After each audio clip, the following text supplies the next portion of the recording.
కార్గిల్ పోరు జరిగి ఈ రోజుకి 27 సంవత్సరాలు పూర్తిగా వచ్చింది.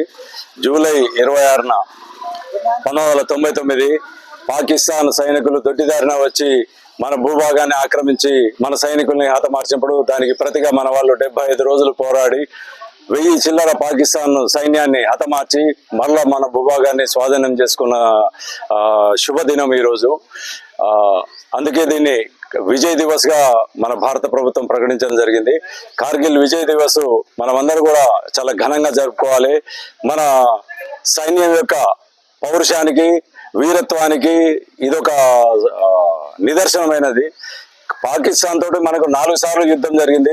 4 సార్లు కూడా పాకిస్తాన్ సైన్యాన్ని మన సైన్యం చిత్తుగా ఓడించింది. అయినా కూడా వాళ్ళకు బుద్ధి రాకుండా ప్రతిసారి దొడ్డిదారిన తీవ్రవాదులను మన దేశానికి పంపడం, తీవ్రవాదులను లేదా సైన్యాన్ని మన దేశం మీద దాడికి పురిగొల్పడం, కొన్ని ప్రాంతాలు ఆక్రమించడం, లేదా మన ప్రజలను భయపెట్టడం, లేదా బాంబు దాడులు చేయడం, రకరకాలుగా పాకిస్తాన్ చేస్తూ పోతుంది. మన నుంచి విడిపడ్డ ఒక తమ్ముడు లాంటివాడు, మనం అన్నదమ్ములో విడిపోతే ఎట్లనో ఈ 2 దేశాలు విడిపోయినాయి. మన నుంచి విడిపోయినాడు ఈ దేశం మీద శత్రుత్వంతో ఇంతకాలం అక్కడ ప్రధాని ఎవరైనా, అధ్యక్షుడు ఎవరైనా కూడా వాళ్ళ బుద్ధిలో మార్పు రావట్లేదు, వాళ్ళలో మార్పు ఉండదు. సో మనమందరం కూడా ఈ దేశ పౌరులు, ముఖ్యంగా భారత సరిహద్దుల్లో ఉండే ప్రజానీకం అందరూ కూడా అత్యంత జాగరూకతతో ఉండాలి. పాకిస్తాన్ పన్నే కుయుక్తులను ప్రతి ఒక్కరు కూడా, సామాన్య పౌరులు కూడా సైన్యం లాగానే నేను ఈ దేశానికి ఒక సైనికుడిని అనే భావనతోటి అందరూ కూడా ఉండాలి. వాళ్ళ కుయుక్తులను ఎప్పటికప్పుడు మనం తెలుసుకొని వాళ్ళందరినీ కూడా వాళ్ళని ఎండగట్టాలి.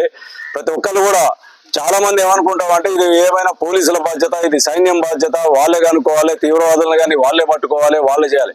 మన దృష్టికి వచ్చిన ప్రతి ఒక్కరు ఇప్పుడు మన ప్రాంతాల్లో, మన పరిసర ప్రాంతాల్లో బర్మా నుంచి, బంగ్లాదేశ్ నుంచి వచ్చిన రోహింగ్యాలు, మియామి ముస్లింలు, వాళ్ళందరూ కూడా ఈ దేశంలో కోట్ల మంది ఈ దేశంలో ఉండరు. తెలంగాణలో కూడా 10 నుంచి 20 వేల మంది ఉన్నారు. వాళ్ళంతా ఎంతో అరాచకాలు చేస్తుండ్రు. పశ్చిమ బెంగాల్లో కొన్ని వేల మంది హిందువులను, స్త్రీలను ఎన్నో అరాచకాలు చేసిండ్రు. సో మొత్తానికి పశ్చిమ బెంగాల్ ప్రజల్లో మార్పు వచ్చింది. అట్లాంటి దుర్మార్గ ప్రభుత్వాన్ని ఎల్లగొట్టడం జరిగింది. సో మనమందరం కూడా అట్లాంటి నీచులను అందరినీ ఎప్పటికప్పుడు ఎండగట్టి పక్క దేశానికి వంతపాడే దరిద్రులను మనం మొట్టమొదటిగా వాళ్ళని దేశం నుంచి తరిమి కొట్టాలి.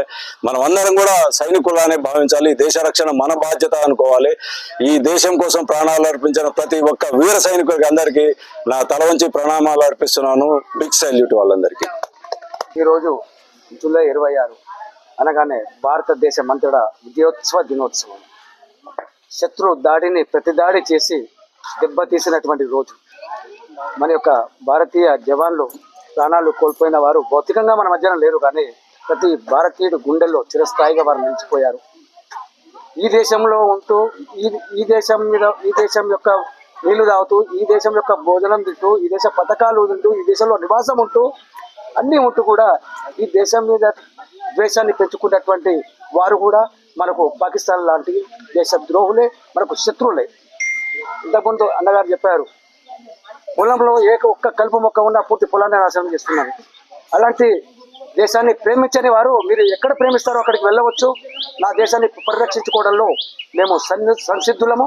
మేము ఆ దేశాన్ని కాపాడుకోవడంలో మేము ప్రాణాలు సైతం త్యాగం చేయగల సోమత మన భారతదేశాన్ని ప్రేమించే ప్రతి పౌరుడికి ఉందని తెలియజేస్తున్నాను. మరొకసారి భారతీయ అమర జవాన్లకు నేను జోహాలు తెలియజేస్తున్నాను. వారికి నా యొక్క బిగ్ సైన్.